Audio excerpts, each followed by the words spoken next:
Hello, I'm Hilton Price with Penn Energy, here today with Dwayne Dopkin with Paradigm. Dwayne is the Executive Vice President of Technology.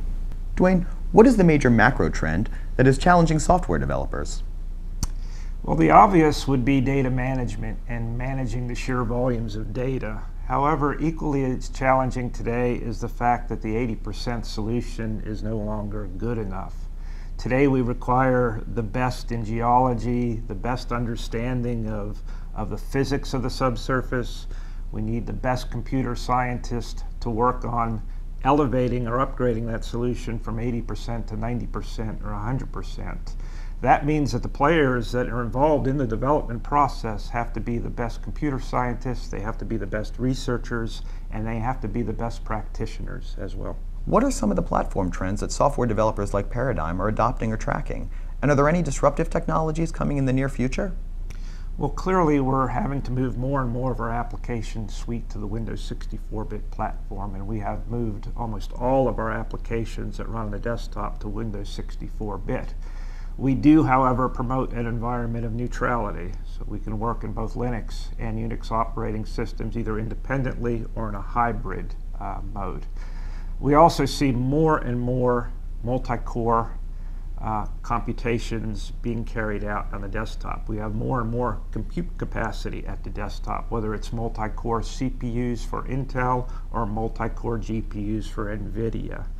And our customers expect us to make use of that computational technology at the desktop. So we have spent a lot of time having to engineer our applications in the area of modeling, in the area of voxel rendering, in the area of seismic attribute calculations, and even in the area of high-performance computing on clusters to take advantage of that multi-core environment. In the future, we also see more and more use of tablets and mobile technology for the purposes of quality control, for the purposes of qualifying our data, for the purposes of submitting jobs to high-performance computing clusters. We also see these mobile devices serving more web-based applications, as web-based applications can be used to retrieve data or retrieve services from the web as well. And how are software suppliers adapting to the demands imposed by the diversity of assets that oil and gas companies maintain in their portfolio? Well, clearly, writing applications to serve multiple assets is a challenge. We have to accommodate the exploration and development in deep water, to complex overthrust regions, to development fields, to the shale resource plays. But it is clearly incumbent upon software developers like Paradigm to deliver applications to our customers that are asset neutral and data neutral. Those applications need to accommodate the diversity of data that we have today in our interpretation canvases and our modeling canvases. So indeed today we need to accommodate geologic data, geophysical data, production data, field test data, and we also need to be able to accommodate different types of users. More importantly, however, is the enabling infrastructure that supports multiple asset or asset neutral technology. And these emerging or enabling technologies include velocity modeling and geologic modeling. These cannot be simply applications. It needs to be a core part of your infrastructure to support the continuum of applications to serve all of these different types of assets. And what changes in data acquisitions are impacting software developers? Well, clearly the data explosion of seismic data and even of wellbore data is a huge challenge for software suppliers. In seismic data, we have to deal today with high densities of data. We have to deal with ultra channel counts in the hundreds of thousands of channels per shot record. That means that we have to think about intelligent ways to regularize that data, intelligent ways to decimate that data, and even intelligent ways to decompose that data so that we can get more use out of it. We also have to be able, on the wellbore side, to accommodate more real-time wellbore data. We need to be able to accommodate LWD data, MWD data. We need real-time refreshes within our applications.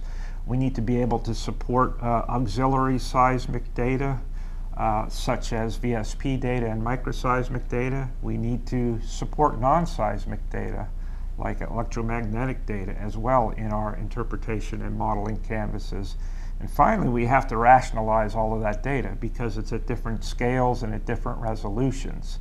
So taking data from FMI logs or dipole sonic logs, microseismic data, and rich azimuth surface seismic data, and integrating those into a comprehensive interpretation is part of the data acquisition challenge that we have.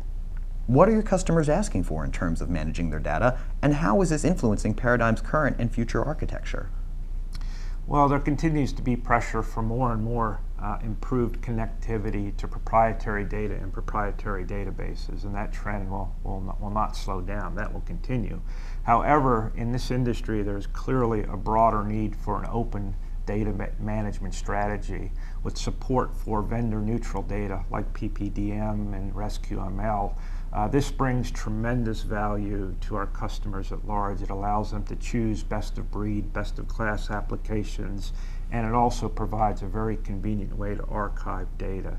So both of these trends are extremely important, and in Paradigm, we're working very hard to have this sort of dual data management solution to service our customers. And what changes can we expect to see in the G&G technologies and workflows? A tremendous amount of change.